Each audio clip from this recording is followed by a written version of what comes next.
ஒரு மிகப்பெரிய வணிக சாம்ராஜ்யத்தை நிர்வகிச்சுட்டு வந்த செல்வந்தருக்கு ஒரு கட்டத்துக்கு மேல பொறுப்பை எல்லாத்தையும் பையன்கிட்ட ஒப்படைச்சிட்டு ஓய்வு பெறணும் அப்படின்னு ஆசைப்படுறாரு.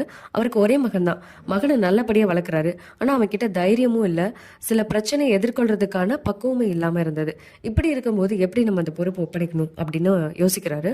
அதுக்கப்புறம் அவரோட மகனை ஒரு மல்யுத்த பயிற்சியாளர்கிட்ட அழைச்சிட்டு போறாரு. அந்த பயிற்சியாளர் உங்க மகனை நான் சேர்த்துக்கிறேன், ஆனா நீங்க உங்க மகனை 2 மாசத்துக்கு இங்கேயே விட்டுட்டு போயிடணும். இந்த 2 மாசத்துல நீங்க அவனை இடையில பாக்குறதோ எதுவுமே வச்சுக்க கூடாது.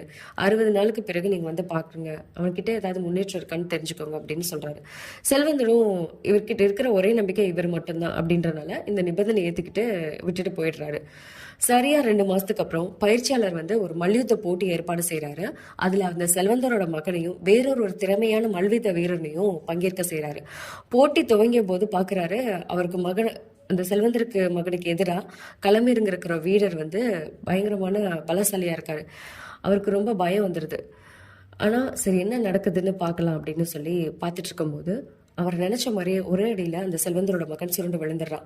ஆனாலும் சில வினாடியில மறுபடியும் சுதாரிச்சு எழுந்துக்கிட்டு அவன் கிட்ட திரும்ப சண்டை போடுறான். திரும்ப திரும்ப அடிச்சுக்கிட்டே இருக்கான், கீழே விழுந்துடுறான். செல்வந்தரோட மகன் தோத்து போயிட்டான், எதிராளி ஜெயிச்சிட்டான். பயிற்சியாளர் செல்வந்தர்கிட்ட திரும்பி உங்க மகன் எப்படின்னு பாத்தீங்களா அப்படின்னு கேட்கிறாரு. அதுல அவன் வீரத்தை கவனிச்சிங்களா அப்படின்னு கேட்கிறாரு. அதுக்கு செல்வந்தர் சொல்றாரு, 2 மாத பயிற்சி எடுத்தும் கூட பிரயோஜனம் இல்லையே, அவனுக்கு வீரம் எதுவுமே இன்னும் வரல, எனக்கு நம்பிக்கையும் இல்லை அப்படின்னு சொல்றாரு. அதுக்கு பயிற்சியாளர் சொல்றாரு, உங்க அறியாமையை நினைச்சாதான் எனக்கு பாவமா இருக்கு. வெற்றி தோல்வி அப்படிங்கறதெல்லாம் நீங்க கவனிக்க கூடாது.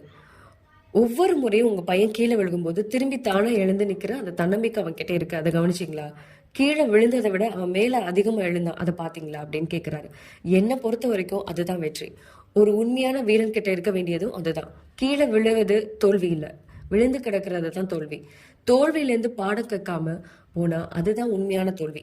இப்போ சொல்லுங்க, உங்க மகனுக்கு கிடைச்சது வெற்றியா தோல்வியா அப்படின்னு கேட்கிறாரு. அதற்கு செல்வந்தர் சொல்றாரு, நீங்க சொல்வது உண்மைதான்.